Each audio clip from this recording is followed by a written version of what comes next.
Welcome, everyone. So, my name's Dr. Sam Shea. I moved to Colorado. It'll be moved here full time as of 5 years ago, as of 11 days from now. And I love, I've loved my move to Colorado. I wish I moved here years and years earlier. And one of the reasons that I really love Colorado is that it's been the most friendly and open to those of us who are neurodiverse of any place I've lived. And I've lived in 18 years in Massachusetts, 4 years or so in California, 5 years in Dallas, Texas, 8 years in New Zealand, 2+ years on the three or so years on the road traveling. And by far, Colorado has been the single best culture for being welcoming to those of us on the spectrum. And part of that is represented by having the Neurodiverse Chamber of Commerce being the first one in the nation. So that seems very representative of at least my personal lived experience, that it makes sense that Colorado will be the first one to do it. And the one of my background in brief is that I'm a functional medicine practitioner. I had a very circuitous natural medicine career. I first started 25 years ago with a holistic health practitioner degree when I was on learning on weekends and evenings while I was in college, then became a chiropractor, then got an advanced degree in functional neurology. Then when I moved to New Zealand, got an acupuncture degree, also trained with an osteopath, and then got very heavy into functional genetics and functional medicine, training in the Kalish Institute and the Institute for Functional Medicine, and with the Fit Genes genetics training program. And throughout all of that, when I was growing, right now professionally, I do concierge functional medicine over Zoom. I also help other practitioners and health coaches run genetics testing for their clients and patients. And I have a special interest in helping not just adults on the spectrum, but also parents of children on the spectrum. And I wish to help parents. I'm not very well equipped to help children, mature, coachable teenagers and older, up through adults and older adults, but not really children. I think that requires a much bit more of a hands-on clinic setting. But I really want to help parents of children on the spectrum because my own parents were quite um, uninformed and unskilled in how to handle a neurodiverse child like myself. And my parents were not, they did not take their own self-care very seriously at all, despite both of them being medical doctors. And they were burning out and getting and not doing well, and it led to some pretty poor decision making on their part by their own admission. And so I wish to help parents avoid burnout and become more healthy and resilient so that everyone in the family is much better off, including the child and of course the parents. So if you help the parents, automatically the child gets better, because if the parents are doing better, then the whole family is doing better. I had the experience where my parents were not taking care of themselves and they were busy pathologizing me. And no matter how much I did to try to help obey and do what they told me, they were still miserable because they didn't engage in any self-care. And they just kept shifting blame to me, to me, to me. And it was just deeply unpleasant for all parties involved. So, not to say that parents should not give attention to their children and try to help them. They just were unskilled and ignorant how to do that. But to me, it's the self-care component that I would really want to support parents on so that everyone's life can be improved and have a happier, healthier family life. So the way that I support the neurodiverse community is in three separate ways. One is just what I mentioned in terms of a clinical approach of helping adults on the spectrum and the parents of children on the spectrum through functional medicine, through advanced testing and lifestyle improvements, dietary changes, sleep hygiene, removing toxicities and exposures, and identifying hidden infections and improving routines and so on. That's one way. The second way is through educational experiences like this, where I advocate and educate for improving the lives of those on the spectrum and those that interact with people on the spectrum. And the third way is through stand-up comedy. And don't let the academic veneer fool you. I'm actually a stand-up comic. And I use stand-up comedy to educate and advocate for people on the spectrum, and I performed a full 1 hour comedy show called Neurospicy: Love, Life, and Comedy on the Spectrum. And this was done, performed live and recorded in June of last year at the Denver Fringe Festival. And I'll include a link to that actual performance so you can watch it and also share it. And it's a 1 hour where I describe my experience of being on the spectrum using clean observational comedy and going through an entire narrative arc. And there's no cursing, there's no politics, there's no cheap body fluid jokes or whatever. It's appropriate for, I would say the show is appropriate for, I'll call it PG-13, not PG-13, not because there's anything untoward in the content. It's just that it can get a bit heady for kids. So I think 13 and over, they'd be able to understand what I'm sharing. And it was meant to bring people on the spectrum and neurotypicals together. I do have some strong criticisms of a lot of the spectrum-based comedy that's out there. It's either dunking on the neurotypicals or self-immolating for the person who is on the spectrum who's using comedy. And I just again, maybe just a taste, like a stylistic thing, but I really wanted to make a show that was, first of all, extremely funny, but also really brought people together and was deeply informative. So that's my background in brief. And let me see if I can just grab that. Okay, I'll grab that link and put it in the chat for people. All right. Okay. So in the chat, if people are welcome to come off camera if they want. If they want to, if they don't, there's no worries on that. So in the chat is the link to my comedy show, and again, you're welcome to watch it and share it. The intention of, and also in the chat, please post all of your questions, or also you can unmute yourself and just ask. So the intention of today is to optimizing the brain for peak performance, focus, and productivity, and to reduce burnout. So I wanted to cover a couple really important things on peak performance, specifically for those of us on the spectrum. I'm going to just kind of define a couple terms for us. Number one is the difference between neurodiversity and neurodistinction. So to me, neurodiversity is the entire pie of all the different ways that neurodiversity expresses itself, from ADHD spectrum to autism spectrum to sensory integration issues to all sorts of polysyllabic medicalized nomenclature and jargon that's out there. It's just a giant pie of how our brains collectively experience and interpret the world differently than the neurotypical community. I've heard very different percentages. It's argued back and forth. I mean, Leslie, you may know the percentages better than I do, but I've just heard ranges that anywhere from 5% to 25% of the population, it's that big a range, is considered neurodiverse. I honestly don't know. I think the definitions can be somewhat of a moving target. So I think just on the conservative estimate that I'll just say 10%. And again, the numbers range based on what papers I've been looking at. So I don't have an exact number. I'm just going to pick one. I'm just say 10%. We'll just call it 10%. So 10% of the population is neurodiverse. Neurodistinction is not the pie, it's the individual slice of the pie that individual person occupies. So in the entire neurodiverse pie, I occupy two particular slices.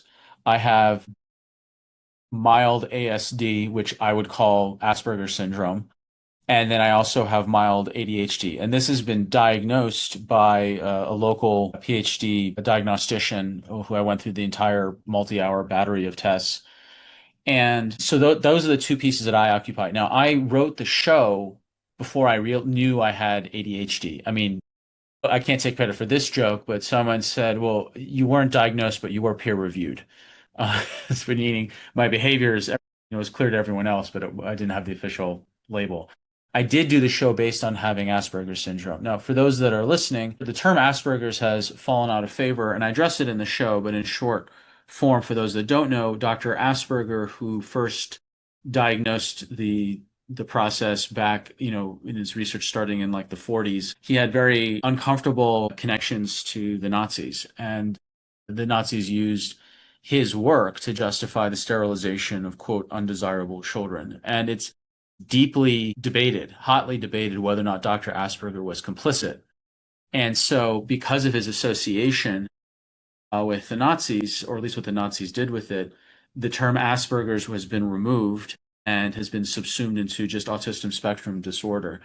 And there are certain people that are deeply offended by using the term Asperger's. I, for one, am not offended at all. In fact, I'm very proud to call myself Asperger's or an Aspie, not because of Dr. Asperger's associations with the Nazis, obviously, but because ironically it was Asperger's syndrome that brought the Nazis down. And I can prove it with three names: Oppenheimer, Einstein, and Turing. All of them had Asperger's. And they were the ones that were kind of delivered the coup de grace on the war.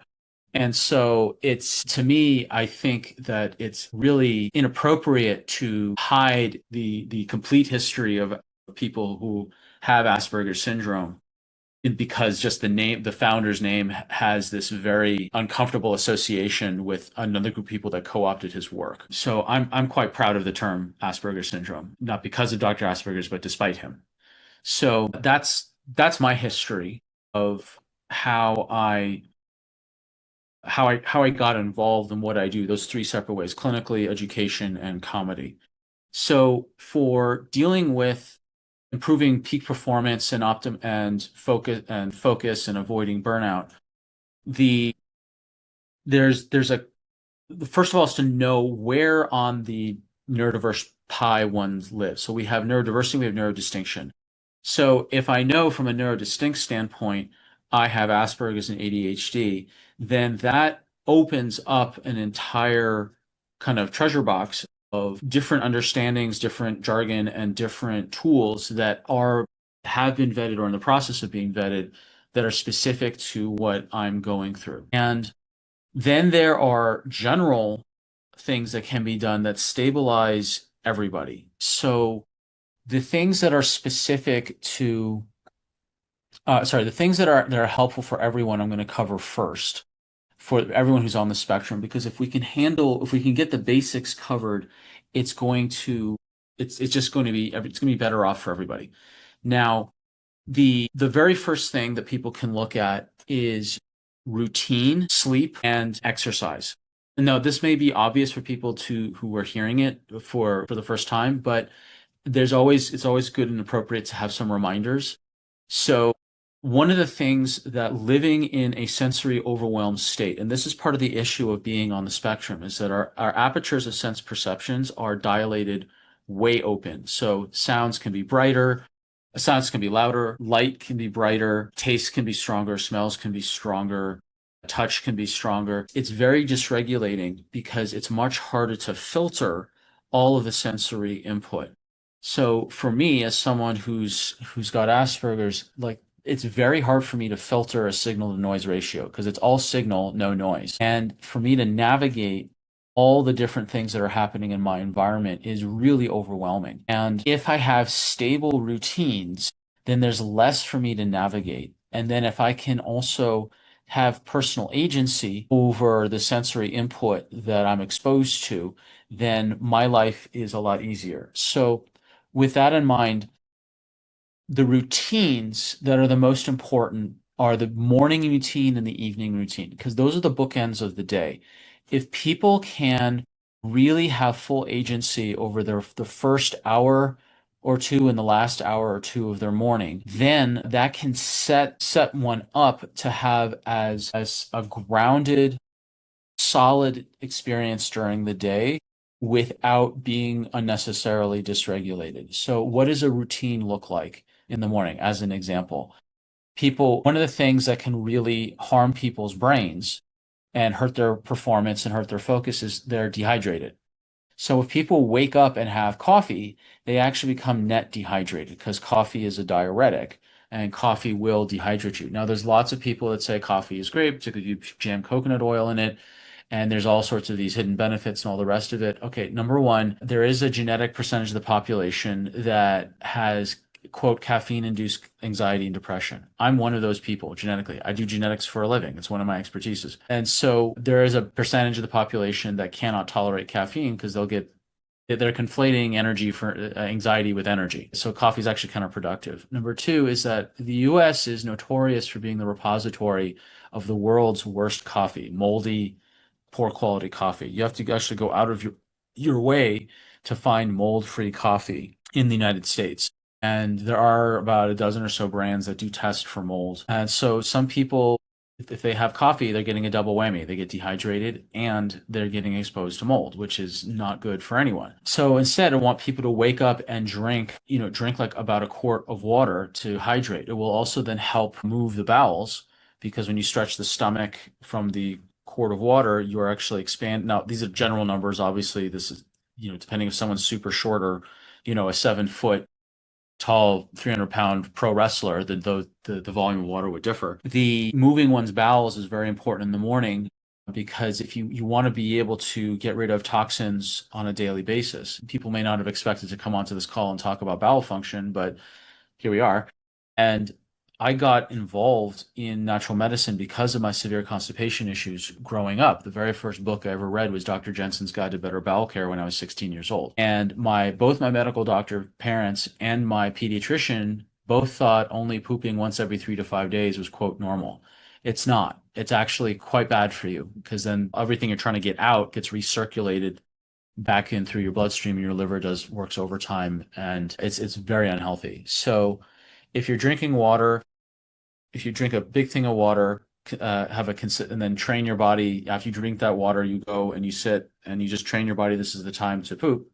That's a great start to your day. Then it's getting some sunlight, like even if it's just 2 minutes outside, even if, right now is the time of this recording, it's summertime, maybe harder in winter, or you put on bright lights or bright artificial lights when you wake up, but you want to get sunlight in the morning because that'll help reset your circadian rhythm. And if you go for a walk for 5, 10 minutes, and this is why I advocate people get dogs, because you have to go walk your dog. And that's one of the best health benefits you can have aside from just if it's a great dog, it's a wonderful thing to have. I love pets. I love dogs, particularly someone on the spectrum. They're very, good dogs are it's uncomplicated love. Like there's the social cues are pretty easy to read, and getting tactile touch and comfort from an animal is really uncomplicated. And also just the exercise benefits alone and getting outside in the sun have been massive. So we woke up, water, bathroom, sunlight, movement.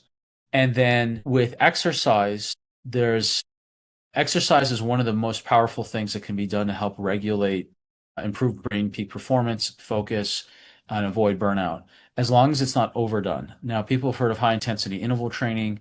I have videos on my YouTube channel. I have about a couple hundred videos on my YouTube channel. You can just go to YouTube and put in Dr. Sam Shea. I've got one video. It says why marathoners look like cancer patients. I grew up outside Heartbreak Hill, and if people marathon and do too many long runs, they actually wear down their muscle by too much cortisol excretion. It just erodes their muscle. And then there are these CrossFit enthusiasts who just overdo the high intensity interval training and they get injured or they get overinflamed from too much high intensity activity. So the research shows that it's about 2, at most 3 days a week of high intensity interval training is the best and safest way to go. And you want those 2 or 3 days to have at least one day of rest in between.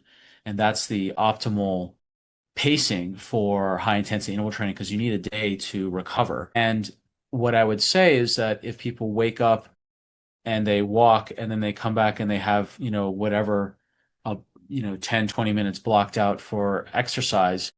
On the off day, you do your 10, 20 minutes for high intensity interval training, your sprint-like activities, whether it's on a bike or you do resistant band training or you have some sort of stepper machine or whatever it might be. And then you got your recovery time between sets, whatever it's 10, 20 minutes total, whatever it might be. That on the off days, you still allocate those 10, 20 minutes, not to exercise, but to keyword movement. That I make a distinction between exercise and movement. This is very, very important because if I say exercise, people think it's always like Tabatas or some high intensity stuff. or they go out for an hour, jog. And that's not what I'm saying. There's exercise, which I call it, which is high intensity interval training. And then there's movement, which is like walking, low intensity cycling, qigong, tai chi, whatever type of yoga, except I would, unless it's some super intense, like hot power, whatever, mega yoga, whatever they call it these days, the kids call it these days. I make a distinction between movement and exercise. And so the way to keep the rhythm is that you keep the same block of time, but you just alternate exercise day one, movement day two, exercise day three, movement day four, exercise day three, day five, movement day six and seven. And then you restart the cycle. And then having breakfast. And this is one of the most important things people can do for their health, their well-being, their peak performance, their focus, and avoiding burnout is to have a solid protein-based breakfast. My very first ebook I wrote back in 2013, I believe, was on breakfast. And that breakfast is going to set people up to win the rest of the day on so many levels. And I believe it is a big mistake for people to do intermittent fasting where they skip breakfast. I'm quite fine with time restricted eating, but people should not skip breakfast. And the reason why is that when you're asleep, your body is not eating, and you need fuel in the blood at all times in order to keep the brain alive. And the body will secrete cortisol in increasing amounts over the night in order to break down glycogen and release it as fuel into the bloodstream. And then if there's not enough, eventually start breaking down muscle and other proteins to then convert it to glucose to fuel the brain. So if you don't eat breakfast, you wake up and your cortisol is at its highest it's going to be. I mean, within the first half hour of waking up is when your cortisol peaks. If you don't eat a solid breakfast, then your cortisol can stay at a high level because there's no fuel to replace the broken down tissues that the cortisol has been breaking down to keep your brain alive. And this is the same mechanism, like if you have cortisol is there to break down your body to provide fuel so you can survive. And that's why joggers look like cancer patients, is because jogging does not release much growth hormone at all, but it releases a huge amount of cortisol. So the net balance is high cortisol. If you jog consistently for a very, very long time over over years, you're going to start eroding your muscle equally, except for your thighs, which are the only things that are actually getting any real muscular activation when you're jogging. And that's why you see joggers look really rail thin, except they've got some bigger thighs. And it's the cortisol that's eroding away all their muscle. The um uh uh so if you have breakfast, you break the fast. That's what breakfast is about. You then replace the job of cortisol with actual calories from the outside.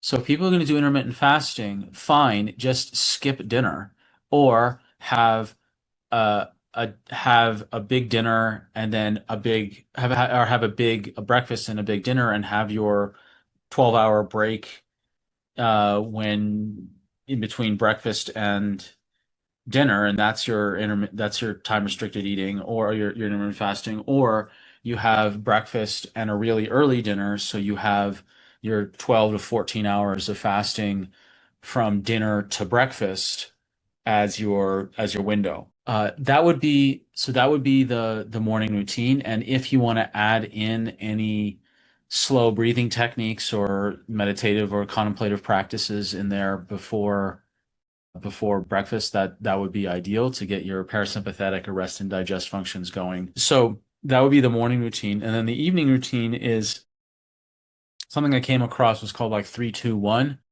So three is eat 3 or more hours before you go to bed. Two is you shut down all electronics 2 hours before you go to bed. And then one is that you dim the lights 1 hour before you go to bed. And that way I mean, there's people who want to really like biohack this and make this much more optimal, but it's a really easy mechanism to remember just 3-2-1. And other people do it as like three, two, one is they stop eating 3 hours before bed. Two is that they stop work relating or stressful activities. And then one is they're off screens 1 hour before bed. I mean, honestly, if you're off screens 2 hours before bed, that'd be ideal. But that's the basics of it. Three, two, one. Food, work or stress related stuff, and then 1 hour off screens. So, and people will put dimming the lights or some, like what I do is I have LED lights that I can change with a remote controller that I can dim from white light to like orange or red light even 1 hour, 2 hours before bed. So if you do routines, if you get your routines dialed in, then that's going to do a huge, huge amount for creating a better peak performance and less burnout. Quite literally less burnout if you have breakfast. I mean, burnout is what you see happen with marathoners and what you see with people who do intermittent fasting for too long. And then, yes, if you go on the internet, you're always going to find some physiological freak show that's been able to do intermittent fasting for 50 years or jogging for 50 years. And you know what? Those are the exceptions, not the rules. It's really just important to follow what does basic physiology show us instead of someone who's got some sort of bizarre anomaly that or they're hiding something. I mean, there was the guy called the Liver King who was famous for eating like nothing but liver and being super ripped, but it turns out he was cheating by taking steroids. And he was actually cheating on the side. I actually met the guy who claimed he was only living off of tea and sunlight. HRM was his name, and he was this yogi style guy, and he made all these claims. And then I met the guy who was one of his followers who caught him eating food. And what was happening is that he was, yes, drinking tea and nourishing himself with sunlight, and he'd go for long walks, but his long walks were always to the convenience store secretly to buy food. Anyway, so just follow common sense. And if you do these morning and evening routines, it's going to mean a lot. Now, in terms of helping people at uh, helping people with the day to day, there's some other things that can be done to improve both your workplace and your home space. So, number one is to get rid of fluorescent lights. Fluorescent lights are just awful. You want soft, natural lighting or dimmable LEDs to reduce glare or flickering. People can also get these cheap I had one here just demo and now it's gone. They're these really cheap, like you can get them for $6 off of Amazon. They're these like red and orange like work uh work goggles. Give me 1 second, I know where they are. Here we go. So these things, this is like $6 on Amazon. You can get orange ones for like in the evening. You can get these light yellow ones during the day if things are too bright during the day. So you're just kind of do some, it's kind of the equivalent of a concert earplug for your eyes. Like you can totally function, but you're not being so overwhelmed by everything. And speaking of which, of sound, so it depends on how people are wired, that different people on the spectrum have different sensitivities. So for me, my personal, everyone, it seems like people who are on the spectrum, they have a set of superpowers and a set of kryptonites. And like my superpower as for my particular neuro distinction, my superpower is the ability to absorb gargantuan amounts of information from any field and synthesize them into usable frameworks. It's why I've been able to develop a profession as reading advanced labs, like whether it's hormone labs, genetics labs, mitochondrial labs, blood labs, amino acids, fatty acids, mold, environmental toxins, whatever. I can hold hundreds of metabolites in my head simultaneously and synthesize a working picture to help people optimize whatever their health and well-being goals are. And I have this massive kryptonite to sound. I cannot be around high pitch sounds, and everything is just so loud to me that it's quite disruptive. I spend of my 60-minute show, I spend 3 minutes just on sound sensitivity. As one example, I have a friend of mine, her kryptonite is smell. She can smell like a bloodhound, and it's very disruptive. But her ability for, I mean, she's a circus performer and interior decorator, and her eye for aesthetics and presentation is just unmatched. It's just unbelievable. I actually went to an audiologist this year to get officially diagnosed. And what medical audiologist, this medical doctor who specialized in audiology, she said was that most people have feel pain and discomfort when it gets to 85 decibels. And for me, at low pitch sounds, my threshold is 65, not 85. So I have a 20 point decibel handicap. But at high pitch, my threshold is 45 decibels. I have a 40 point decibel handicap, which is why I am in crippling pain when there's like clattering silverware, shrieking brakes, shrill children, anything that's sudden and high pitch is just devastating for me. And now I've got a diagnosis to actually show it. And it matched my whole lived experience through my whole life. So the flip sides are that sometimes the kryptonite is actually part of the same process as the superpower. So my ability to absorb information, it's the same thing as I'm hyper absorbent of sound. So I can't filter sound and it's just all data. It's the same thing, like just data is just all data to me. And if you can figure out what your superpower is, then that can be really leveraged and made explicit in your personal and professional lives. And you can lean into it. And if you know what your kryptonite is, then you can adapt as necessary and make your life much more functional and social. So, for example, whenever I go out, I have about two different sets of concert earplugs on me at all times so that I can go into a rest. Sometimes I can't even go into restaurants. It's so loud for me. I can't function. But if I have my earplugs, uh, I can modulate and navigate appropriately. Same thing if I'm going to different events, venues, gatherings. I try to stay in the least acoustically oppressive corner of the venue, and I have my earplugs with me. If it's smell, there are like there are carbon filter nasal things you can put inside your nose that people can't really tell that they're there, and it can help filter the smell. If you've got visual concerns, thanks to famous biohackers, it's now stylish to wear blue blockers, and you can now get whole prescription glasses like that. Clothing, there's an entire industries around modifying clothing to make the touch less overwhelming for you. And then there's also in your personal and professional lives, finding diplomatic ways to express here's where I have sensory overwhelm. Here's what I do to self-manage, and here's what you can do to support that.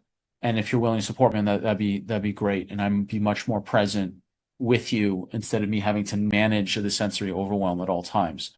So there is a thing that people can put together. It's an about me sheet, an all about me sheet, which lists out your neurodiverse individual needs. It's very helpful in the workplace to, I mean, most people are in small businesses, but in larger corporations and whatnot, there are things like neurodiverse competency trainings and different different ways that you can interact with other members of your team or with the organization to inform people of your different superpowers and of your kryptonites. And if you frame it as a kryptonite, it's I mean, yeah, I used the word kryptonite before the new Superman movie came out. Like when people if you frame it as if you go to someone say like, "Hey, here's my neural deficit," or "Hey, here's my brain is broken," or here you say it in some sort. If you the words matter, and if it's framed as a superpowers versus kryptonite, then people are interested and are intrigued and like, cool, you have a superpower? Oh, cool, you have kryptonite? Oh, like as opposed to here's how I'm better than you, and here's how I'm so damaged you have to accommodate me or I'm gonna have a total meltdown. It doesn't work. So if you use the phrase superpower and kryptonites, you're gonna get way better responses and way better support. Way better. Let me see if there's anything else on workplace. I think and if you can get the lights changed at your workplace to get rid of the fluorescence, literally everyone will thank you. And if you want to take the blame for having to change all the light bulbs so it's all better for everyone, I think everyone will be celebrating you. Otherwise, those are the overall ways that everyone uh, can avoid burnout, have better performance, and just overall function a lot better and happier on a day-to-day basis. And then then there's the specifics around how you can individually get really granular on your own personalizing your own set of resilience and peak performance. So what I'm going to introduce here is a model that I put together, and it's called the neuroharmony model. And I will just, okay, you can see that. Okay. So the neuroharmony model is a model I developed, and what it is the best it's the upgraded version of the mind body model. So we've got the mind here, and we've got the body. The mind is about how do we, prioritizing routines, nurturing relationships, communication, building psychological resilience. And then the body is looking at the physical structure and everything that goes on in the body, from gut health, hormones, nutrition, sleep hygiene, and so on. But the thing that meets them in the middle, what's been missing from the mind body model, is chemistry, is lab testing. And the body and the mind are integrated, but the communication between the two is mediated by nutrition and chemistry. And what we have available today is lab testing. And now, what functional medicine is the best of Western medicine diagnostics combined with the best of natural medicine, lifestyle, diet, nutrition interventions. So whether someone decides to work with me or work with any other type of functional medicine practitioner, the real genius of this field of medicine is that we're using uh, to drive your nutritional and natural lifestyle recommendations. What we're not doing is saying, hey, we're going to figure out what surgery or what drug you need to go on, though that's a biomedical model. It's what is the lifestyle change and nutritional changes that you need to make based on data. Because what happens is that if people try to do some natural sounding things, but there's no data behind it, they can get lost in doing the wrong thing or not the best use of their time. So, for example, if people get involved in natural health and they really focus on, stress reduction, but they don't have someone on the lookout to see if they're being exposed to mold, and they haven't done labs to see that actually they've got mold toxicity. And I'm speaking because I had I just got out of a moldy apartment 4 months ago that was just destroying me, and I didn't realize it until much later. And when I ran labs, it's the labs that helped me figure out that I had mold in my apartment and mold in my system. Then I can do all the stress reduction I want. It's not going to get rid of the mold. And then different types of mold require different types of binders, and there's different damage that different molds do. You can know exactly what you could do to repair based on what the labs tell you. Doing labs will save people money and time, especially over the long term, because you can really get focused and prioritized in what you're investing all your resources, both financial, time, and attention into. So if you're going to work with someone to help you with your brain performance, your peak performance, help you avoid burnout, here's what I would say. Make sure the person you're working with has a model. You want someone that has a model for both labs and lifestyle. You want it for both. If you are just working with someone and they don't have a model, it's kind of chaotic and it's diffuse and it's all over the place and it's not, you can miss things. So that's what I would say, that if you're wanting to if you're wanting to get much more specific in your unique situation, find a practitioner that has a structure and a model for labs and a structural and a model for lifestyle. For lifestyle, for me, I have what's called the 10 pillars of health, and I've identified 10 different categories to optimize for people's health and well-being. So pillars include brain and hormones, bowel and digestion, body structure and inflammation, pain rather, burst exercise and movement, biotoxins, bionutrients, breakfast, bothers and stressors, bugs, hidden infections, mold, and bedtime, breakfast and routines. So that's my model for lifestyle and my model for labs. If people want to know all about my labs, I've got lots of YouTube videos explaining the different labs that are out there and the different teaching models that I use when I teach other practitioners how to run labs. The point is whether is to just make sure when you work with someone, they have a framework, because if you don't have a framework, you're going to miss things. So I'll pause there and just do a quick summary and then field questions. So to summarize, figure out what your particular neurodistinction is, and then that will open up an entire wellspring of options and resources for you to help you specifically with your own peak performance, resilience, and avoid burnout. Then there are general recommendations that are useful for basically everybody, especially around minimizing anxiety and chaos and disorganization by having very clear morning and evening routines.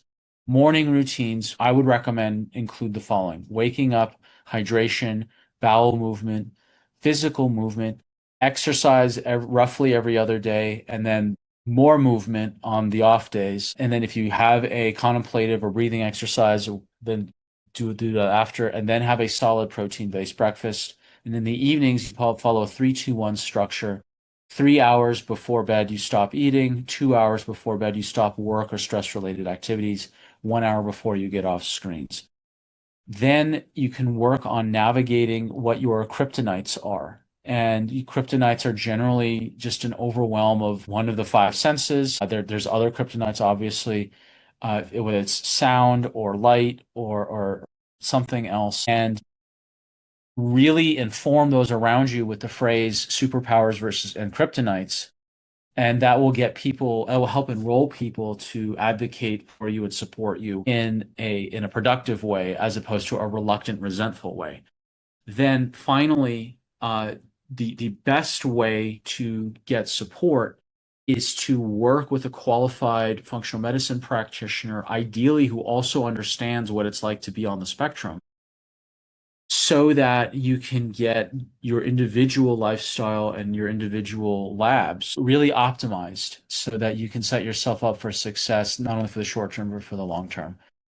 And so with that, what questions do people have? And you can unmute or post in the chat. Anyone? Bueller? Okay.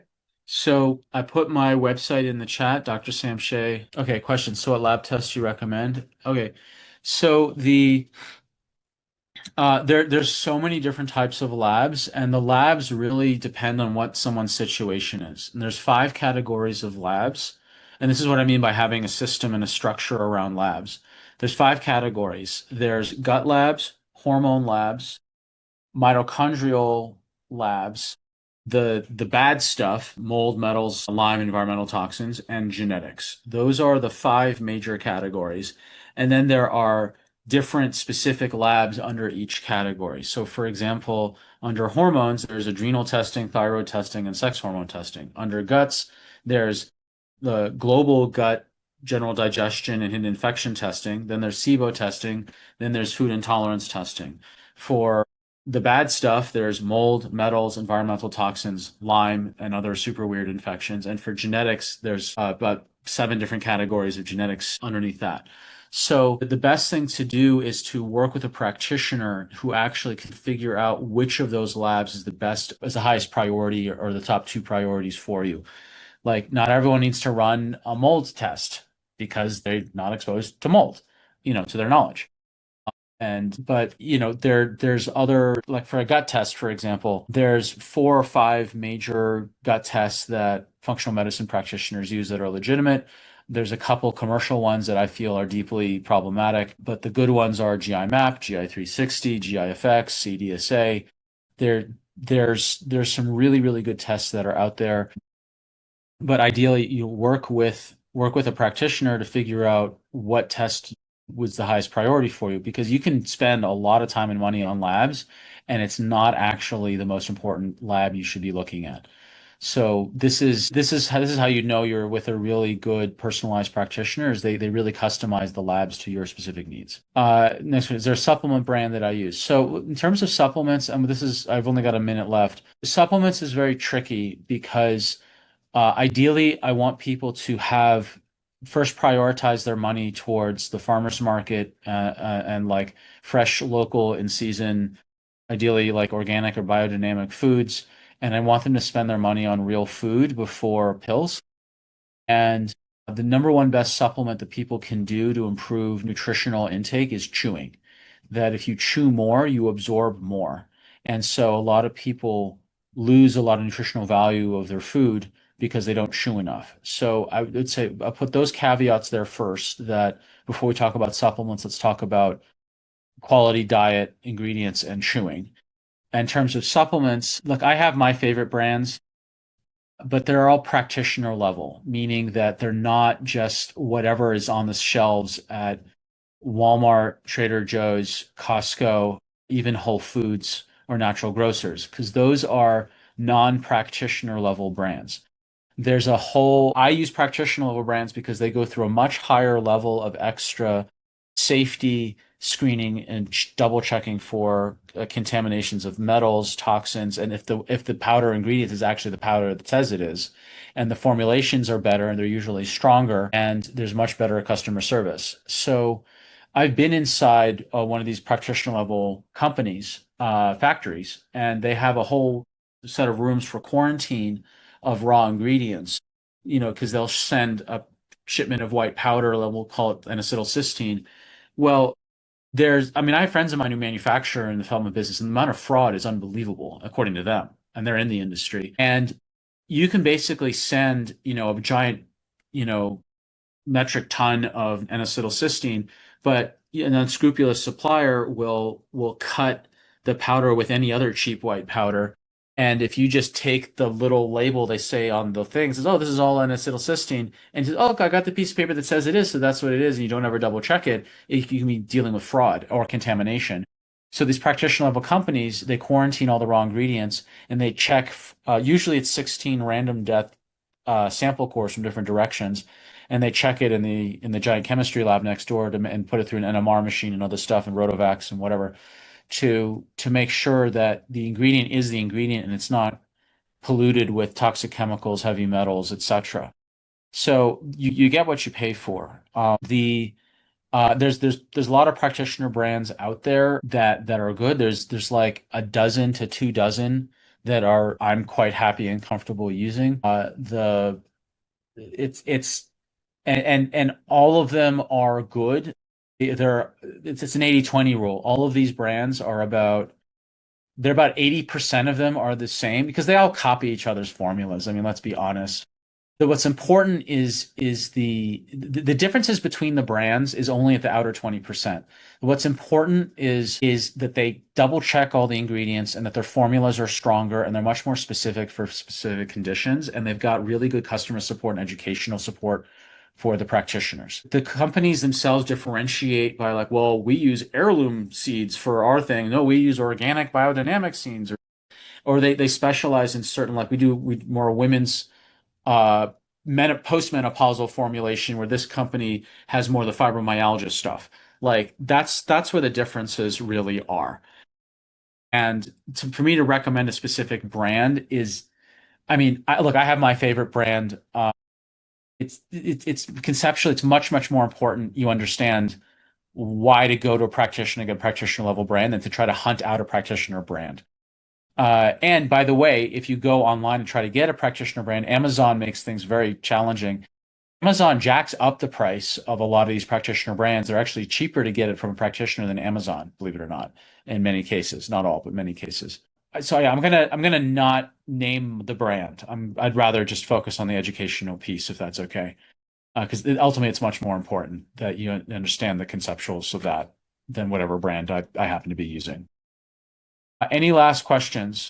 So, in wrapping up, if people are interested in working with me or they have people they know that they think I would be a good match, again, adults on the spectrum, parents of those who have children on the spectrum. I also work with people, I work a lot with females age approximately 35 to 60 who are going through hormonal or body morphology changes. I also work with entrepreneurs to help them avoid burnout. So my website, people can schedule a free 15-minute discovery call with me at drsamshay.com. And I'd be happy to chat about your situation. Please feel free to refer people to that website as well. I've got tons of you can put my name, Dr. Sam Shay, into any podcast player. I've been on probably 200 plus podcasts at this point, probably much more. I've got a YouTube channel with a couple hundred videos. I'm very forthcoming about what it is I'm trying to share and help people with and my personal history on how I arrived here. And then there's the comedy stuff as well. So any last questions or support that I could offer anyone? Okay. All right. Thank you, Leslie, for setting this up. I really appreciate the Neurodiverse Chamber of Commerce. It's Thank you, really, Dr. Sam. yeah, absolutely. Wonderful. And please encourage everyone to continue to look at the CNDCC website and stay connected. I'm really honored to be kind of in the beginning stages of what I hope is a national movement to get more of these chamber